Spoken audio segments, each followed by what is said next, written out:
He was outraged. He had the dean of the medical school on the phone within minutes and gave him a brief but direct lesson on the geography of the United States. Subsequently, the dean told the professor I should definitely apply to medical school at the University of Oklahoma. No thanks. I like stories, whether told by a masterful chronicler of tales or written in a book or magazine. I always enjoy learning new things and exploring new places I can visualize in my imagination. It amazes me that my career as an academic surgical oncologist has allowed me to visit hundreds of places I could only wistfully dream of actually seeing as a boy. The pyramids of Giza, the Colosseum in Rome, the Great Wall of China, dozens of other man-made marvels, and natural wonders and vistas on every continent except Antarctica. It's on the bucket list. One of the storytellers I admire is Ernie Pyle, a famous World War II news correspondent who, like me, lived in Albuquerque.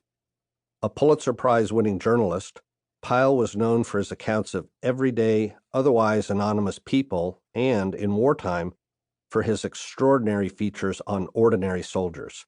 He wrote clean, clear, crisp stories and painted word pictures capable of evoking great emotion.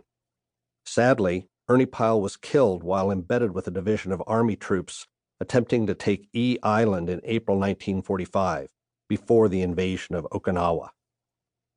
I am no Ernie Pyle, but this is a book of stories about some of my real patients and real situations in modern cancer care. I like to tell stories that have inspired me. It's how I encourage patients dealing with the fear and uncertainty that come with a diagnosis of cancer. Not all of the stories have happy endings, but I recognize that patients relate to the harsh realities faced by other people dealing with the same potentially grim outcome, and they can find empathy and comfort in knowing they are not alone. For privacy reasons, I cannot identify patients by name or specific characteristics that would allow them to be recognized, but all the patients and families described in this book are actual people, individuals who have demonstrated remarkable characteristics and virtues that have been a lesson and blessing to me and others involved in their care. For the few chapters in which information is divulged that might identify a specific patient, express written consent to publish the story was obtained from the patient and/or family.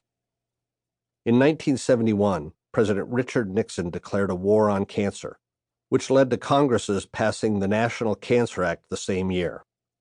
If we are at war with cancer, it is by far the longest and most costly conflict in the history of the United States. The list of Americans killed or injured by cancer and our treatments is prodigious.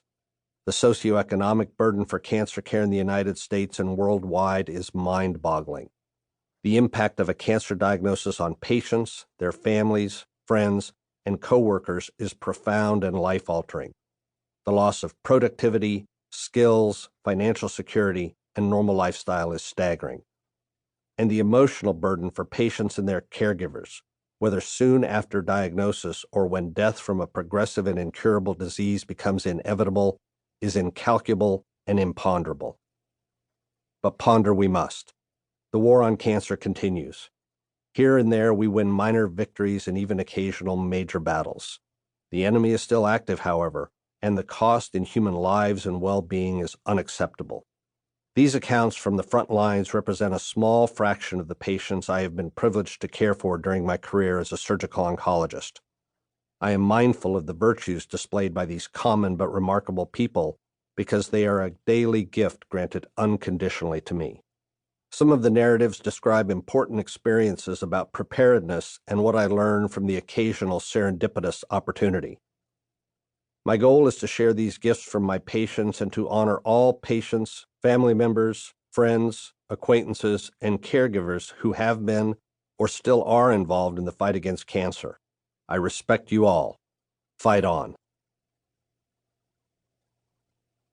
Chapter 1. A Fishing Story. Hope is being able to see that there is light despite all of the darkness. Desmond Tutu. Hope, a feeling of expectation and desire for a certain thing to happen. I learn useful life lessons from each patient I meet. Some are positive messages.